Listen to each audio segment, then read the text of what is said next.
we have so much more in common than what separates us, and that, you know, a nation unified is stronger, and it makes it stronger for each one of us. That's what I pray for. That's good. And I'd be honored to have every one of your listeners join in that prayer. Indeed. Well, we appreciate you.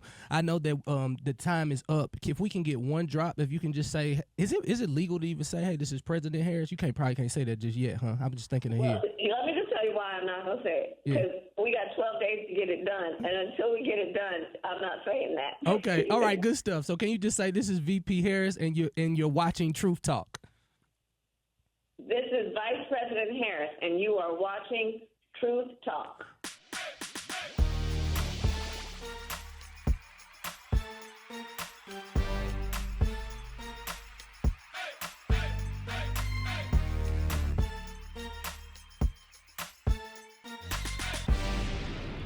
Yo, welcome back, Truth Tellers. I'm Ryan Cameron, and it is Truth Talks, and we've been riding with y'all all week. And of course, we got some fabulous co-hosts. I'm going to introduce them and let them talk about themselves. And then we're ready to get down and dirty into the nitty-gritty today. Are y'all ready? Oh, yes. All right, let's just start on my far right, you know. Willie Moore Jr., man, what's good?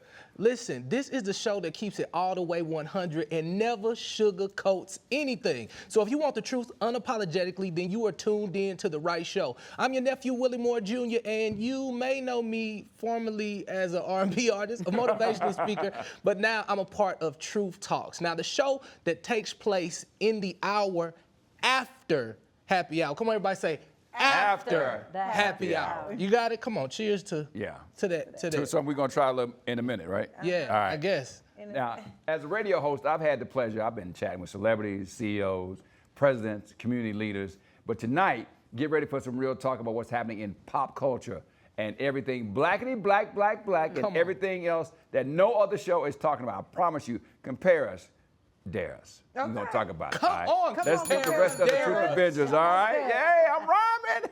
Bree Renee, what's going on? Hey, y'all. If you don't know me, I'm Bree Renee, straight from the A, another radio personality, talk show host. And I'm excited to be here because, like you said, there's never been a show like this, and we're going to turn up. That's good. I love and, of course, the Doc Squad is always following Dr. B. Dr. Bryant, who you know from her viral interviews with Cam Newton and Nick Cannon. But, of course, she's been going viral just by some of the stuff she's been saying on this show. Right. Already. Listen, Doc Squad, what's up, y'all? It's your favorite doc, Dr. Bryant. You probably see me on Teen Mom Family Reunion, but now I'm here with my Truth Talks family, and I'm just going to keep bringing the smoke. Y'all know how I do it. I'm going to keep bringing the smoke. I'm going to keep dropping those gems, and I'm going to keep going viral. We going to go viral. That's what we going to do. I love it. All right, y'all. The trending truths are coming in hot. So let's start off with our first story. Willie, get it, man. Listen, so a federal judge ordered former Trump attorney and NYC Mayor Rudy Giuliani, a.k.a. America's mayor, literally, he has to give over his Manhattan penthouse and other valuables to Ruby Freeman and her daughter, Shay Moss. The Georgia election workers he deemed like totally defamed them, and now he owes them, get this, $146 million. He 80 years old. I don't know where he gonna get that money from. $146 million. That sounds like you finna get paid to me. Okay? That's a whole lot of money. That's a whole lot of money. It's a whole lot of money in this. Yeah, it's a whole lot of money. Now, not only are they getting $146 million, but they also get in prized possessions like his sports memorabilia, 24 luxury watches, and a 1980 Mercedes that was once owned by a movie star, Lauren Bacall. Now, that sounds like a payday. Let me borrow one of them watches, girl. Listen, let me tell y'all something. I'm glad, so glad that Julian is getting what he deserves. He made these women a target by pushing Trump's lies about the election being stolen. These women received death threats because they were counting ballots in Georgia. That's just crazy. Yeah. You know, the main thing that I see totally wrong with him is that he's been a full-time politician dang near all of his life. Absolutely. And when he lost the election back in 2008, like, I really think that did something to his confidence. Like, he's used to coming into a place and everybody like, he coined himself America's mayor. But a lot of times, the career politicians are just that. Like you said, they're career politicians. Yeah. So a lot of times they're not there for the leadership. Yeah. They're there for to the fame. For the fame, for the celebrityness, and for the money they making behind the curtain. Yeah. That's why a lot of these politicians are going to jail, because they're doing a lot of pay to play with developers and different people, and they're making a lot of money by the time they retire. They are cashing out. Yeah. We see that in a lot of situations with politicians, man, that, you know, they start off trying to be above board and honest, and then the temptation comes, and it's like you said, you know, when you got all that power and all of a sudden you're no longer in power, a lot of people can't go back to civilian life. It's a big change for them, and some of them can't adapt. And the stuff that he was accusing them of, like, people cap all the time on the ground. They lie about everything, but those people, their lives were miserable, and all they were trying to do was do their civic duty and count those votes. And count some votes. It's like, can you imagine you doing something like that? Do you think you helping out America and you getting threatened every day? It's like, listen. I should just let them steal the election. Yeah, But you know, a lot of people even think him and Donald Trump are like best friends. It's like, no, they're not even friends. He just needed that light in 2016. He wanted to be the Secretary of State. And when Trump didn't give him the opportunity to be that, he was pissed off, but he still got the light that he needed. Fame is one of the most horrible drugs you can have. And like, Donald Trump don't got no friends or best friends. Fame and money and power, those are his best friends. He ain't got no best friends. Yeah, So we birds know of that. a feather flock together. Birds of a feather flock together. It sounded like a F around and find out situation, okay? Kind of, it was a big win for these women, and I'm happy for them, because like I said, that's a lot of money. You could change your life, your family life, and like you said, you flossing now. You got sports memorabilia. You can sell that too. That's more money. Watches, jewelry. So have at it, ladies. Now they really counting ballots and checks. Okay. Well, good luck to them. I hope they get their lives back on track, because it was a devastating thing for them to be accused every day. I mean, when people came down to, you know, look at the ballot boxes and they accused them all these things, I mean, it could have been a very riot. It could have a riot could have happened here in Atlanta, man. So I'm glad that they are going to get their just desserts, all right? Also this week, music legends Missy Elliott and Queen Latifah made history at the White House as the first rappers to be awarded the prestigious National Medal of Arts and Humanities by President Joe Biden. Yes, look at them. Wow. Amazing. That's amazing. Queen. Yeah. Listen, you guys, these ladies look absolutely stunning in all black and wore their medals proudly. And they was black women being black with their medals. Missy Elliott shared her joy on X and said exactly this, and I quote, "I am humbly grateful, crying tears of joy, thinking of the days I wasn't so strong, but through faith and prayer, I keep going." I love that. And a big congrats to my sis, my girl, Queen Latifah, who deserves all her flowers, honey, and more. She is also was honored today. Thank you for kicking down the doors, Queen, for me and many other black women who came before you, sis. We really appreciate you. Yes, Yeah, she's one of the most successful women to like pivot from her rap career to what she's doing now with television. I call you got to mesh both of them. I call it, because she's doing the Equalizer and she's Latifah. I call her Latifalizer. She's the Latifalizer. Yeah, she's doing big stuff. Yeah. I'm really glad that it was them two chosen, because I feel like they paved the way for a lot of female rap, and they did it in a way where they were just as cool as the guys and could hang with the guys, but then like you said, they didn't over-sexualize themselves. They were true to who they were. They were great role models growing up, you know, and Missy was just super duper fly. You know what I mean? And they're women who represent, to me, not just rap. They represent hip hop. Yeah. Right? And so I love that. You got rappers, in my opinion, you got hip hop. They represent like the original hip hop that had the fashion, that had everything else going on. I just think it's fly. I love those ladies. Like 2002, Sylvia Rhone, she's over there at Electra. I walk into that office and Missy Elliott is sitting there. She's the biggest artist in the world. And I can't say nothing but, "Hi, Missy."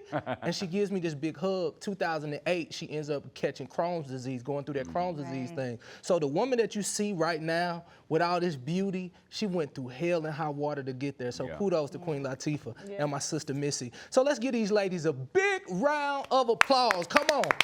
And UNITY is still one of the greatest anthems of all yes. time. Yeah, UNITY. Yeah, well, we got to move on, y'all, and I'm so excited to share this with y'all. So y'all know I be all over Instagram and TikTok, and this drink has been as well. It's going viral, and some people don't really understand why, but before the show, I had the pleasure of mixing it up for us to try. So beside you, we have a Diet Cola, okay, that's mixed with jalapenos and pickle juice. So we all got to try it together. And Jalapeno We're gonna count to three? jalapeno and pickle juice. Jalapeno and pickle juice. So We're going to count up. One, two, three. 1, 2, 3. Cheers first. Oh, I like it. You That's do? not good at all. I like it. Maybe. Nah, man. Oh, maybe it's the Mexican in me, honey, but the jalapeno and the pickle is pickling. I It like tastes it. like it was in a shoe. Yeah. I like this. Tastes Oh. like feet in Newport. It do taste like meat. Listen. I like Ooh, this. Hold on. I like jalapeno, so I was excited I'm about the gonna pour spice. mine in the break. I'm gonna pour mine in Ooh. yours. That's what I was gonna tell you. You can 'Cause have I'm mine. good. I like it. I You think don't I drink put too much pickle juice. I'm gonna hit it one more It's time. funky. All right. So up next. Bree, you did a good job. I don't like But that, look at the face. Oh, can we get it? Give Look me at some look at gum. that face. The face you making. You say, do you like it or you don't like it? I don't. And I why don't is either. it It trending? tastes like So that's it- 1, I 2, took it 3, out your and- shoe. I like it, but I'm always the one that's either going with y'all, going against y'all. Right now, I'm telling you, I think it's the Latino. I mean, this jalapenos kicking. The pickles got the black side. It's a mix of It's everything too I much like. pickle. It tastes Nah. like it came out of Ryan's sock. Well, did you make mine different? This tastes good. I don't like it. Why it had to be his side? Or your socks. Somebody's socks got wrung out. Okay. Up next, Ugh. Mayor Eric Adams is in a world of trouble in NYC. It seems like it's an NYC theme today Yes. with people getting in Man. trouble. So stay tuned for politicking when we come back on Truth Talks. Yes, sir. Somebody take my tongue out. This is good, Bree. You tripping. That is nasty.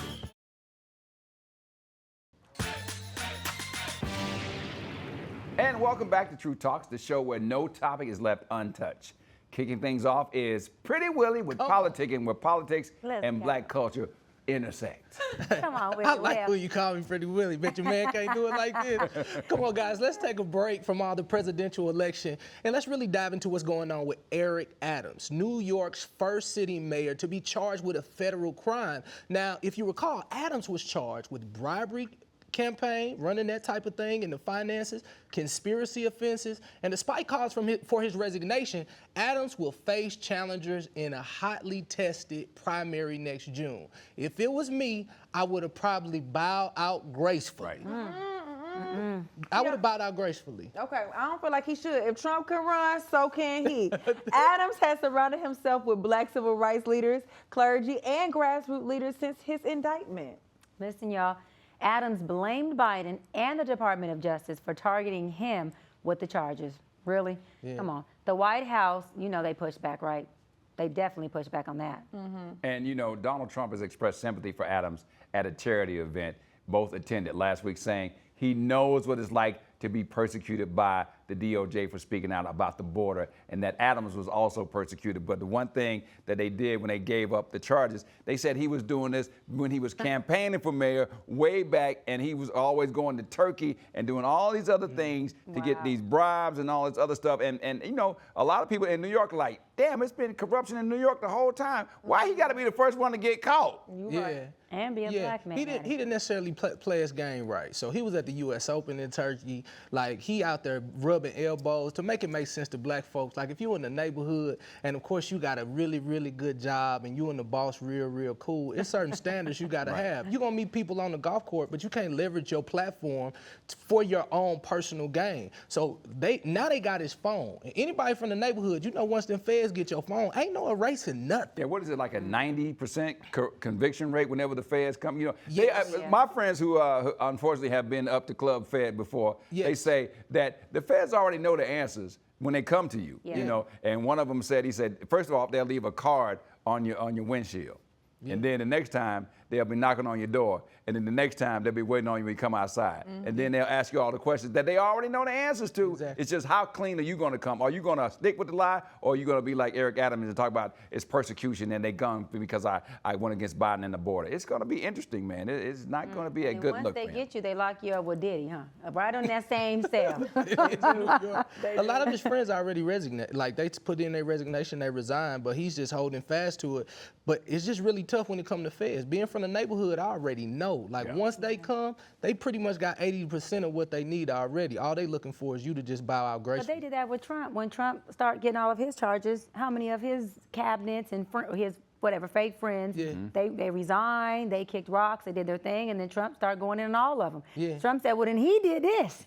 And he did Right. this. And she did too. Right. Everybody going down. He started telling on He started talking everybody. like Nino Brown. Shoot, he It said- wasn't me. It was the educated brother from the bank. Right. He But said, I if do I'm like going that- down, everybody going down. Yeah. Right, and I do like that Trump did actually stand up and, you know, speak up for this brother, because it's like, okay, Trump, you've proven to us that you can get away with running as a convicted felon. Come on. You know, so I feel like this man deserves to run as well. Yeah. He shouldn't have to drop out. I definitely appreciate the shout out, but I don't know if it's coming from a genuine place. I agree. And I think he's going to get his head handed to him in that primary. One thing about New York, they got a really, really long memory, and I think he's going to get killed in this primary. Yeah. I think, you know, it's always easier to, of course, I've said on the show before, it's easier to campaign than it is to govern. But if you've been doing dirt and you just keep thinking you're getting away with it, it's almost like they're sitting back waiting on you to continue to trap yourself. And then when they unveil all these indictments and all of this stuff, and you base it on something that you think is true, but they say, no, you got a history. You've been doing this for a long time. And the other thing is, though, Adams also does not have a lot of black support. Like Black Lives Matters out there, they do not support him. I mean, they were going against him before he even got caught with all of these alleged crimes he has going on.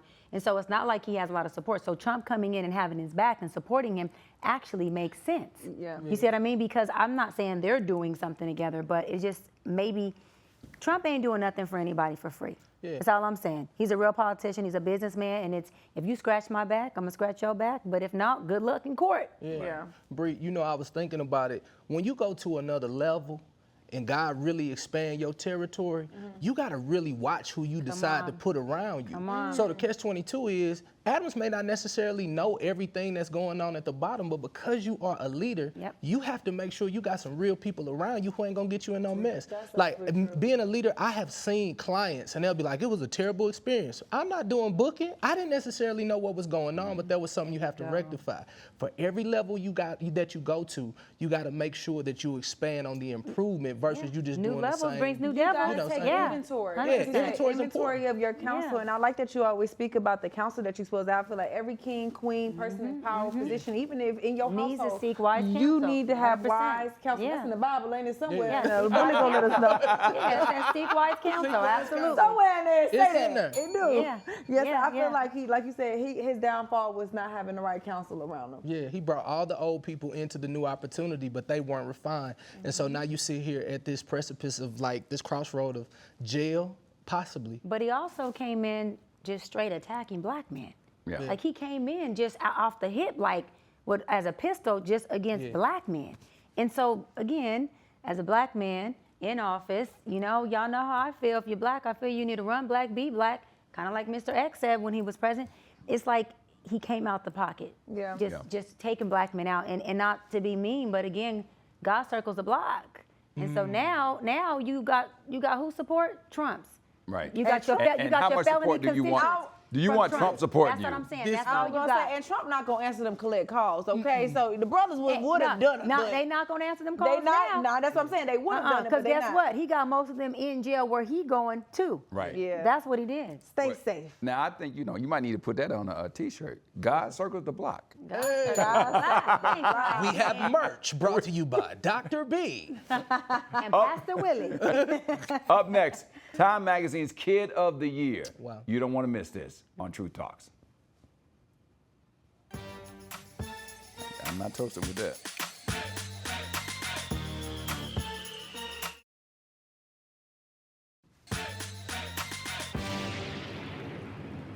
And we're back on Truth Talks. You know, young people can really give us a reason to believe that the future will be brighter. I know my kids give me hope. I mean, they just started college and one's in grad school, and I see so much potential in them, way beyond anything that I've ever accomplished, because I quitulated, you know. I'm still going back one day as soon as I get my Pell Grant situation figured out, you know what I'm saying? So, I mean, you know, it's true. It's true talks. I mean, you know, it happens. We gotta keep it real. Well, this one kid is carrying the torch for a brighter and better future. He is named Time Magazine Kid of the Year. Heman Beckel, a 15-year-old from Virginia. Listen, Heman invented an affordable soap that delivers cancer treatment, through topical applications. It could have life-changing implications. He told Time Magazine this: anybody could do what I did. I just came up with an idea. I worked towards that idea, and I was able to bring it to life. Oh, come on. Check him out. Check him out. Go on, young man. I love that. Yes. Indeed. So he focused on skin cancer after learning about treatments that were just way too expensive, like topical applications that could cost up to get this $40,000. Lord have mercy. Heman thought like everyone uses soap and water. Come on. So why not start there? Come on, Innovator. I love that. I like Yeah. that. You know, Heman got started really early, right? He was experimenting as young as 4 years old. This baby was 4 years old, y'all.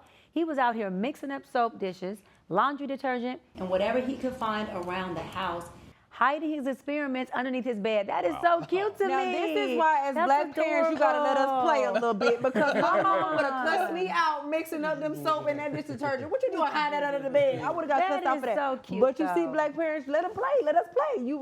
Let them cook, like they said. Let them Watch him cook. Let him soap. Right. Let him soak. Let him soak, Let him right? clean. He did something right with it. Okay. But I mean, 4 years old. That's amazing. But That's that just, just a you know, little goes genius. to prove That's what amazing. people are talking about. You know, they're saying that you want your kid to be the next one that's going to come up with something that's innovative and earth-shattering and ground-changing. You know, he can come up with a cure for cancer, and this is a promise. moment to have. Say, hey, man, good job on what you're There doing. you go. And we There gotta you go. protect him at all costs too, because you know the government, they don't be wanting us to find cures and stuff right. like that. So we gotta keep an eye on him. And neighborhood, pull up and circle up and protect him, okay? And he didn't just stop at experiments either. After a few incidents, his parents decided to supervise a bit more closely. That paid off, y'all. He won a $25,000 prize from the $3 million company, the 3M company, and Discovery Education in their Young Scientist Challenge with his cancer-fighting soap. Wow. That's Yeah. amazing. He not only he winning money. That's what I'm saying, parents. Let your He kids making play. money. He making money. He's winning money. And he's hiding stuff underneath his bed.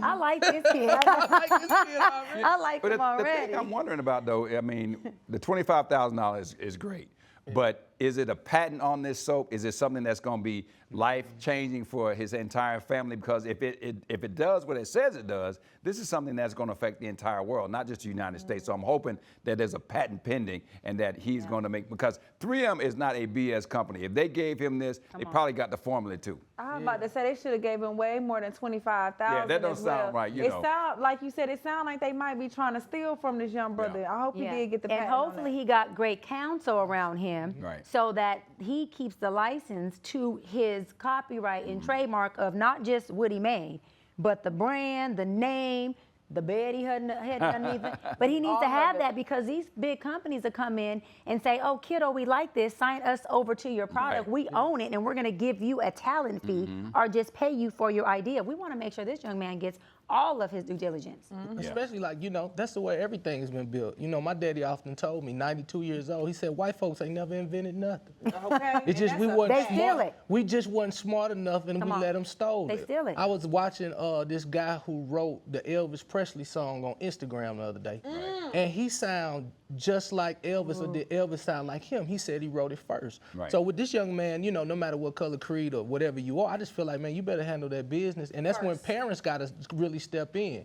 Yeah. What I see in this boy is I realize that his parents know the power of life and death is in the tongue. Come on. What I see too many parents doing more than anything is when you see your child being creative, don't do this, don't do shut it that. down. You could Yeah. be speaking over something that God actually wants to use to take to another level. I encourage my children all the time. My daughter 5, she creative. She write on walls and do all that. Like, why you let her write on that? I was like, she might be the next Picasso. You're right. I don't know. God might be trying to use that gift. So it's just important to be a parent like Heman's father and mother and Yeah. say, go ahead and put that dang on soap up Now under the listen bed. here, Willie. My kid can hide something underneath the bed, but baby, don't you write on my walls now. Don't you write on my walls. No, but not even just the parents, Willie. I think it's important for all the leaders or not parental figures, but the teachers, everybody around. Because like you said, even my teacher used to be like, oh, she talked too much. And my mama, they used to be like, why you let her speak? And she used to be like, she has an opinion. Right. I want her to speak her opinion. I want her to think for herself. And now look, people paying me to talk. You see Yeah, what I'm that's saying? what I'm saying. It paid off. I mean, for me, you know, it was a big deal feel because I was like the class clown, but I was such a disruption that the teacher was like, and I saw somebody say this the other day, that if you can just hold that off until Friday, I'll give you 5 minutes. And that's kind of, I mean, that was, when I saw that story, I was like, that's exactly what happened to me because, you know, I was trying to crack the jokes and then people was laughing, we couldn't get the work done. And she was like, if you just wait till Friday, Ryan, I'll let you do your thing. And so when I saw that, I was like, that's exactly how I was. I mean, I've been talking to myself since I was like 5 years old. And now you the voice of Atlanta. Come on, it pay off. I was more of a Ryan. I used to get like all the A's and then U's. And it would say she talked too much in class. Same, literally. She dominates the class. She talked too much. Nobody else can get their work done. She just want to talk to everybody, but she got the A. So I'd have my work done. Then I want to go over there to you, Willie, and you, Bree, and just talk. I got in trouble so much. I'm gonna say we used to get what they call progress reports and deficiencies. And I knew I was gonna be in trouble. That's how I learned it. My name backwards is Nayar Norimac. So I go up to the teacher's desk and I see Nayar Norimac. I'm like, oh hell. What's your name? Nayar Norimac is Ryan Cameron backwards. So the teacher's like, come up here, Ryan. I see Nayar Norimac. I'm like, oh, here we go. But you know what, Ryan? I think it's something unique inside of each and every one of us. And the beautiful thing is that you can spot it early on. So no matter if you're a parent, a teacher, or mentor, like nurture that gift inside of that young person so that you don't grow up thinking that you are talentless or giftless. Because I really did think I ain't have a gift or talent. I was like, I don't know what I'm going to go to school for because I'm tall, but I can't play ball. You know what I mean? But if you nurture that from a young age. Like if your mom would let you draw all over the walls, like you probably would have been, you would have known your gift. You've just been drawing. You've been the I knew my gift was the gift gab, okay? And that's what I'm doing now. Listen, even though like his invention is really still years away, it really hasn't come to life from hitting the market, but Heeman is working in the lab at the Johns Hopkins Bloomberg School of Public Health in Baltimore, the beautiful city of Baltimore. Love you guys. Y'all are one of my favorite markets. Keep making it happen. Kudos to Heeman Beckley, Time Magazine's Kid of the Year. Coming up next, True Talks takes on hip-hop's Me Too movement, so stay tuned.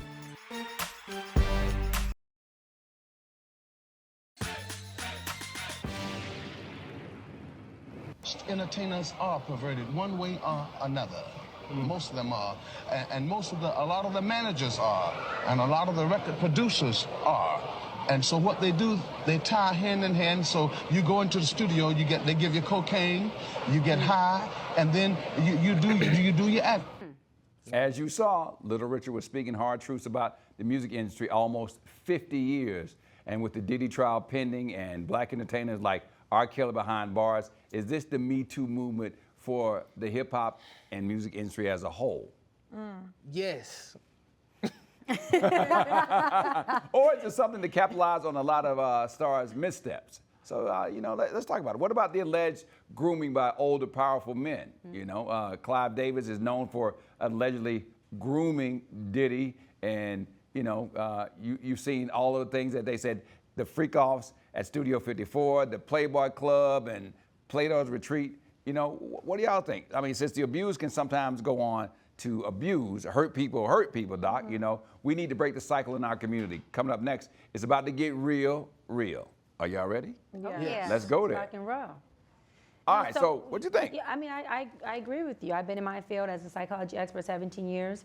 Hurt people. And I've never seen an abuser who hasn't been abused. I've never seen a victim who hasn't been victimized. Doesn't mean that they shouldn't be accountable or like Diddy shouldn't have punitive consequences. No, but it does mean that it takes more than just prison time.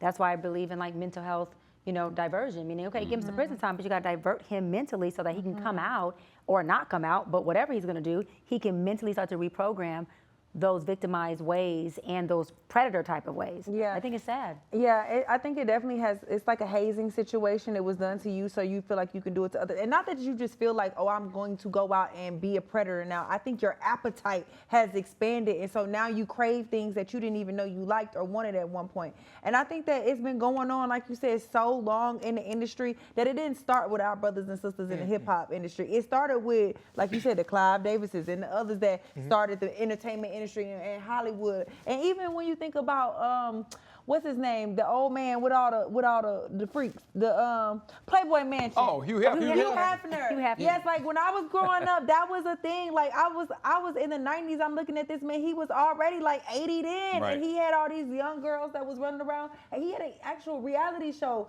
on TV. I remember he had the 3 girlfriends, and they were young and beautiful, and they all slept with each other, and it was so normalized and okay for him to do it. But when Diddy do it, it's a problem. Now I'm not saying abuse to anybody is okay. I'm not agreeing with that, but I do think it's unfair treatment or scrutiny when it comes to us as Black and But brown I love that you people. said that, because it's also a psychological learned behavior, right? And so they're watching Hugh Hefner, they're watching these people do this, they're emanating it, they just don't look like him, so they don't have the white privilege to go to back it up. So a lot of these guys are learning how to be what they don't even understand that they're being. Doesn't make it okay, but it's like you see abuse, you learn it, and for a lot of women who seen their mom get abused or their father abuse a woman, they deem that as love. And so you're telling her, why don't you leave? And she's saying, but he loves me. Or even the man who's like, I'm beating her ass, but you know, this is my way of showing she's mine and I love her, and this is how I protect, per se, even though it's wrong. He learned that in the household when he seen mom stay or he seen dad do it. It's learned behavior, and you got to unlearn that stuff. I think that's what, you know, and I know people talk about it and they have a very distinct opinion.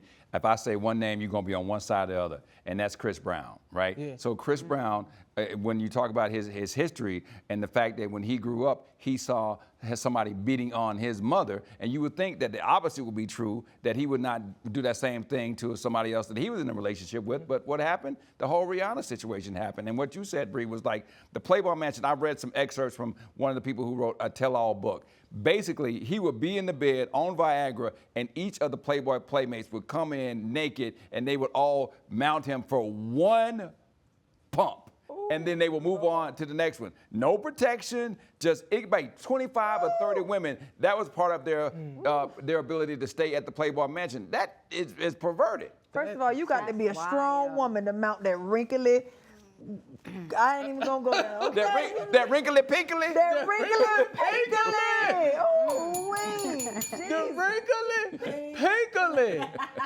You know, when you are so young and impressionable, that's why I thank God for the internet. Like these young boys, they don't have to. For the internet? Yes, because these young boys in the music industry, these young guys, they don't have to go through the ranks. Like the big corporations are no longer in control anymore. Yeah. I remember being 12 years old. You know, you win in talent shows in your local market, you doing all of this, you finally get this beautiful record deal, and you get out there and you realize like, damn, everybody has something else. So whether it's drugs, whether it's, you know, women, the sexual acts that are happening between man and man, like you see all that stuff because I'm 12 years old going into clubs. There wasn't a club in St. Louis that I had ever been through before I was 13. Like I was in the club all the time. Probably why I don't want a club now, but when you're that young and impressionable about that middle school age, like it's something about that sixth grade to about ninth grade, you're just impressionable. And then if you become successful, you like, oh, this is the only way that you can do it. In the neighborhood, everybody's looking for a blueprint. So if you got the blueprint to the NBA, how did Larry Hughes do it? Okay, so I'm gonna take his route. When it came to music, it was so perverted, so a lot of people are just continuing that perpetual cycle, and we losing a lot of men. Shout out to a lot of guys speaking up now. It's still going on right now. It is. It is, and I know a lot of people make fun of Ray J when he says the whole, you know, what is the butts are getting taken or whatever. He says the other word, butts are getting taken, but he's doing it from a very humorous, playful way. It appears like that, but he's really bringing a lot of awareness and attention to it. And Ray just knows how to bring attention to topics that need attention. Because now he's on CNN and Chris Cuomo, and they're making it a big deal. And he's on True Talk, you know what I mean? So, but he's making a big deal out of it because it is a big deal. And as it's being taken is a form of sexual abuse. And it's been happening in our culture and just with men in general for so long, and it's not being talked about. Just like kind of back to Chris Brown. I know Chris personally, and I'm not saying that he went wrong. That's not what I'm saying. But in that situation, there is a lot of the narrative that he won't even speak on because he's doing a lot of what a lot of other men do, especially particular black men do. He's protecting her. He's saying, look, I'll never tell the story in a way that puts her in a bad light. So if I got to take the hardship for it, then so be it. I'll just have to work hard to get my career back up, which he has. But in a lot of situations where abuse is reciprocal, it's not fair to point the hand at the men and say y'all are abusers and you're committing domestic violence. If a woman is also putting her hands on you, both people are committing domestic violence, both people are wrong, and both people are abusers, and they both need to be held accountable. And men need to speak, I just think men need to speak up more about that, because y'all don't need to take the rap if you're in there getting abused as well. Yeah, that's true. I think you definitely have to speak up about abuse, like you said, when it happens. It just is so hard too, because of the scrutiny that victims receive, especially as a man. You don't want your manhood now to be in question just because, oh, what type of man are you to go through, especially if the abuser was another man. Right. But you know what I think is also crazy is like how these, like I said, going back to I hate to throw the race back in there, but these white people, like the Hugh Hefners, they all of them, they get away with these things and they don't have to face any of the scrutiny that we do as Black people. Like even with the clubs, like they had the Studio 54, you know, era of time. That seemed cool. They even the movies, and they showed that as like the place to be. The place to you be, know yeah. what I mean? But then when you had things like here in Atlanta, we had Freaknik. Yeah. That was, oh, it's a bunch of hoodlums running around, Right. and it was Yeah. all, it was looked like as such a bad look for the Yeah. city, and it got shut down. But when white people do it, it's celebrated. And I think Yeah, that's that's weird. unfair that we are always, not to say, you know, freakiness should be approved on either side. Wait, but Bree, you brought us something really good. You said a lot of times when men are talking about their abuse, right, especially if it's at the hands of a man, there's a certain shame that comes with it. Willie, we all really loved and honored you for sharing your story about you being at the hands of abuse of a man, sexual abuse from a man. I just want to ask real quick, when you did share your story, or when you do, was there some shame that came? I'm sure it was from being in my field, but I want to ask you, was there some shame that came with it? And have you already kind of every time you tell that story, is there still shame that presents with it? Not at this time. Good. Like it was no, it was just fondling. So it wasn't it was him and his sister. Right. And so for me, like it really was something that was like, oh man, that's weird. I think you were ashamed when you were a child, but it's something about understanding that God never wastes a pain. And so everything that gets on my plate get ate. So whether it's abuse, foster care, adoption, divorce, if that's the testimony, that's what I'm gonna bring to the forefront. So what I'm challenging men to do is get it out of you. It was one very famous rapper. He was like, I was wondering, I was a kid when my uncle did something to me, and I was wondering when I was about 15 why my dad would always be like, nah, we ain't going over there, we ain't going over there. And then he was like, why we not going over there? And then he had buried it so far that once he finally went to therapy, he realized, oh, you was the man who touched me the wrong way. Right. And so he's learning how to love and be comfortable and vulnerable with a family that he really blocked off. He's on reality TV, and you see him going through different women, and different women. And some may judge, and I look at him and I call him and I show love to him because I understand. You're just trying to hide that hurt.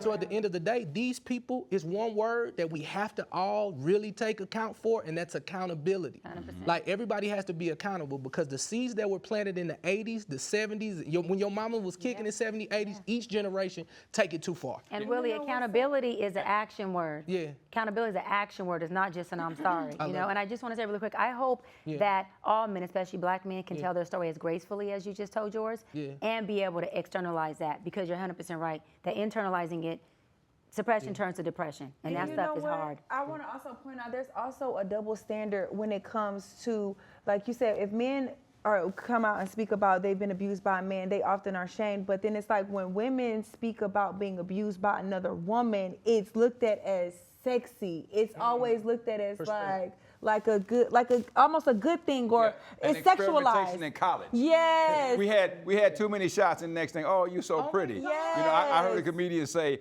he's like, women can get away with all that. They can say, you know, we experimented. I'm not really like that. He said a man can never do that. A man can be like, you know what? I suck one thing. Yeah. And they're like, hey. Right. And even like, I think the women get a pass too. Like you said, the abuser gets a pass of wanting to experiment, but it's like you still violated me. And that's something that I experienced younger. And I was like I didn't, and when I tried to tell my friends and people, they were like, well, it's okay. It's not that bad. It's like, no, she really No, it is that bad. Yeah, like I didn't Very want that. bad. Yeah, so I think that it's a double standard on both sides. And Bree, sorry that happened to you, because Yeah, that stuff thank is you. not always easy to carry or process. And when you don't have support in it, you do feel alone. You don't like know how to you feel internalize like an it. island. Yeah. And a lot of times the people, when you give out your story and you tell them what's going on, they really already know. you know, and they are in denial. I mean, we talked about it the other night with the Menendez brothers when they said they came forward and told the mother, you know, that scene in the documentary where she walks up to the bedroom door, she knows what's going on, and that, you know, a lot of times people just don't. They confess and they say, I want to pour out my heart and tell you what's going on with me. And then the reaction that they get from the parent talking about the abuser, it might be an uncle, it might be, you know, man or a woman. It's not the reaction that, because people don't want that family turmoil. You know, they don't want to, you know, disrupt the family. We're going to handle this internally. But a lot of times the authority should be called. A lot of times people don't want to relive that either. Like telling that again is reliving. That's why I said the way you told it so gracefully, you even went into detail like it was fondling. You know, it's just, So it's important for people to have someone they can really pour out to, especially for mental health. It's important. Well, you know, as we continue to roll on and talk about this, you know, with the music industry and the grooming, do you believe that there are going to be charges that are going to go for some of these people that have been allegedly mentioned, like a Clive Davis? Because if it's stuff like that, you know, if there's no statute of limitations on this, can you see somebody that old like going to prison? I think P. Diddy telling it all. I don't think he's gonna tell it all. I think those videos gonna tell it all, but I think they are gonna do a sweep. I think they're gonna clean up. I don't think they're gonna let. And a lot of them FBI agents are also on the tape. They're gonna sweep them too. Well, you know, they're saying Some of them tapes gonna come up missing. Well, a lot of these people, you know, because they said when they did that 1-800 number, there was more than 120 people that came forward, and a lot of those people said, yeah, not only was he there, but he was there and he was there, and they've approached these people with like the demand letter, like if you don't want this to become a legal case, if you don't want this to become a lawsuit, and they've been paying these people off quickly so their name ever sees the light of day. Well, Clive Davis' checking account must be getting hit left and right. I think that he's not gonna get acquitted, or I'm not acquitted, indicted or anything on these charges. I think definitely we all know the bigger and more powerful the white man is, the more he can get away with. So I feel like no, he gonna get off too. Him and the rest of them, the FBI agents, them tapes gonna get erased.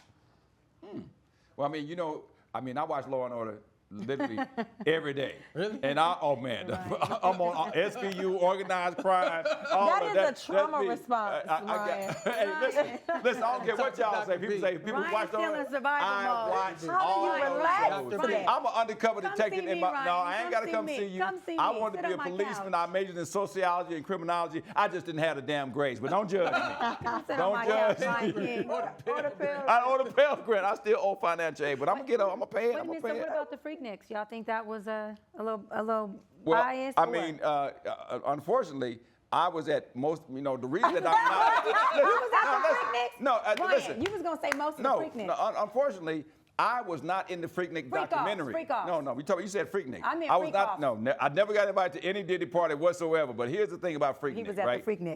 I was at all of those parties, and the reason I'm not in the documentary was because I didn't want to be, you know, just give up my time and my stories for free. Because you had. I mean, I'm like all about my brand, and I'm like, because Freaknik started off as a great event. Yeah. It was college students from all over the country, and then when people went back home with those videotapes, here we go with the tapes again, and they were showing the videos of all the girls that was down there. That's when the older men came down, and that's when they became assault and became dangerous, where people were outside, you know, attacking people, assaulting women in front of poles and daylights in the back of pickup trucks, and it had no choice but to go away because it was like the original times of like, yo, man, this is getting out of hand and people are being raped and assaulted. It's That's a levels lot. to That's a lot. freakiness. So basically what you're saying is when it was regular freaky people, it's just a celebration. But like you said, I think it got out of hand. It's fine when it's consenting adults. Right. But I think when it get out of hand is when the abusers come, they think they can come,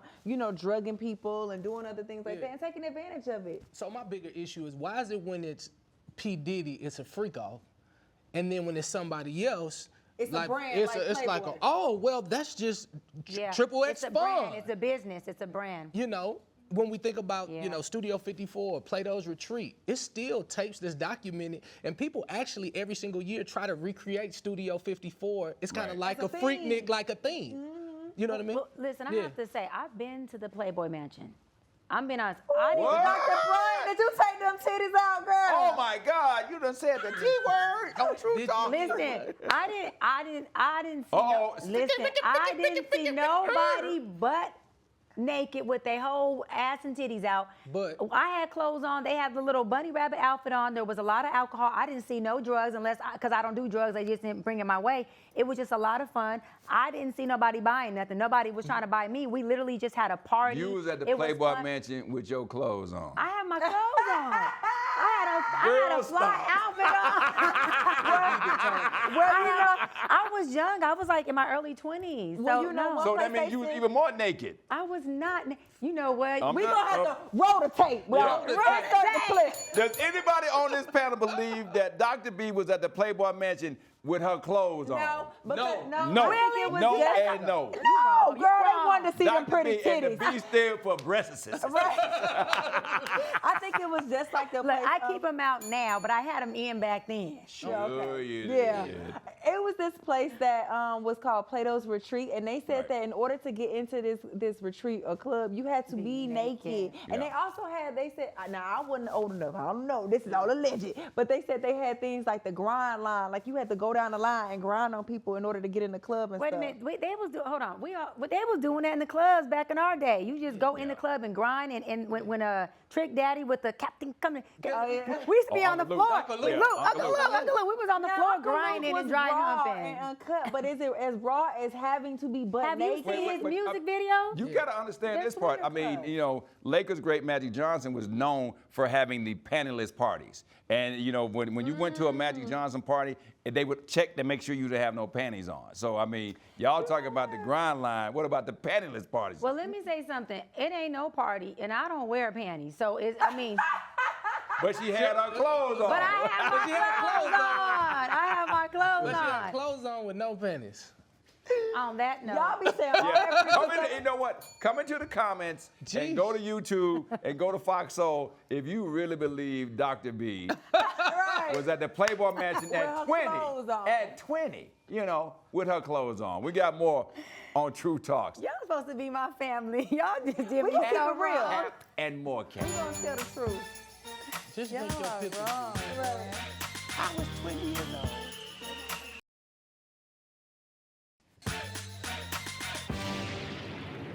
Welcome back, y'all. You know, if you say something that the masses don't agree with, people will say you're hating. Well, we're living in that time where the unpopular opinion happens to be the popular opinion. But everyone is so tied up with being PC. you know? PC is politically correct. That's okay, right. I just Yeah. had to know. Now, our truth tellers sent in their unpopular opinions, and we had a lot to choose from, but one in particular really stood out. So, at so-and-so said, black churches do nothing to help the black community. Do y'all agree to that? I don't agree with that. I feel like, especially my black church, shout out to Change Church and Dr. Darius Daniels over That's there. my dog. Yes, he does a lot of programs. He has Made Men, where he has hundreds and hundreds of black men that come to like into a leadership program, and I see that, and it's husbands and young youth and things like that. I've seen them do scholarships for young kids going to college. I've also seen them do like singles counseling to help restore the black community. So I think you got to pick a better black church, sis. Yeah. Go ahead. Well, because I attend Potter's House, right, with T.D. Jakes, and he has a school. He does stuff for men in prison. He does criminal reform. I mean, the list goes on and on. But I think it's also subjective. It's like you said, it depends on the church you go to. Because I Right. also know that there's more local small churches Yeah. that don't have the funding or the resources to do it. Right. And so that may be why they're not doing as much. But I have yet to find a black church, big or mega, that's not doing nothing at all for the black community. Because I want to ask you a question, Willie, because this was a controversy amongst the churches and mega churches. You know, Pastor Keon, Yeah. who went on and went viral, first of all, for telling the lady who was hollering to shut to up. hush, but then a few weeks later after he apologized, he still looked like he was annoyed with her saying, you know, ah! But when he talked about giving money to the poor and helping out, that What it's not going to exactly did he affect say, your Ryan? blessings. Yeah. Well, you know, he said that, you know, when you give money, it's not going to help your blessings by giving some money to the poor. It's He just said it's going to be helping them. more if you just continue to do your tithes. And then Pastor Jamal Bryant went on his pulpit and said, I want to clear one thing up. Now, he didn't at Pastor Keon, but he said it does affect you. Now, I always say to myself, when I see somebody on the street, if they got a sign that says, "Why lie, need a beer," or "I'm hungry," I'm just going to give it to them. I don't care what they do with it after that. It's on them. That's their business. I'm not judging. So what do you think about it? Whose side are you on, Pastor Keon or Pastor Jamal? So here goes the catch-22. I never go side for side. Right. I side with the Bible.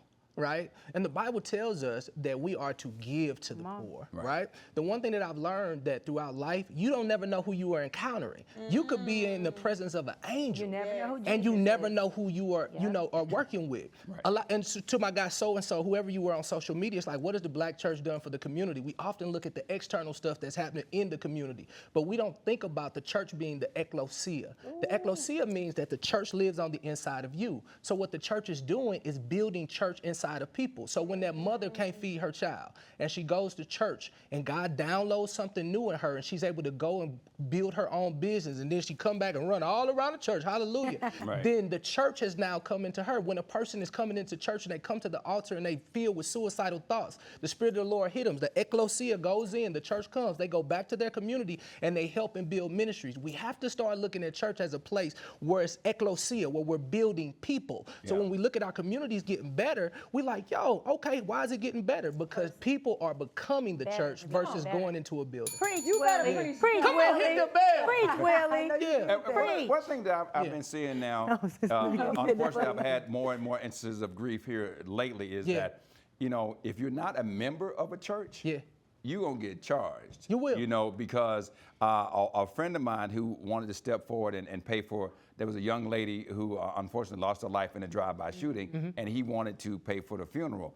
And he said, when I got the bill, he said, I had to call him and say, I'm not doing this. This is outrageous. Do you know how much they wanted to charge him for that funeral? How much? $150,000. What were they For what? paying for? 100 because bring the to church back use to the back main alive? sanctuary because they would say, well, you got to pay for the audio, you got to pay for the people who are going to be watching, you got to pay for the streaming and all that, and the bill just kept going up, and up, and I'm like, to so and so's point, there are ways that people are manipulating and making money off of the church by just saying, well, you're not a member here. We got to tax you. But it's all individuality. I think everything is individual. Just like there are great cops, there are also bad cops that leave a bad impression for everybody. So this $150,000 charge is absurd. Negro or whoever you are, you should never do that. On average, they'll say, hey, it's going to cost us this much. Give us a love offering because they're not a member, right? And that's usually the way the church is ran and people do it. Unfortunately, there's some people out there who got to get their bag even in death, but they don't have nothing to do with God. It's ultimately that person, and you just have to use discretion. And I want to say I tithe, right, to a about to church, say that. to a church. But I also believe that tithing isn't just to a church.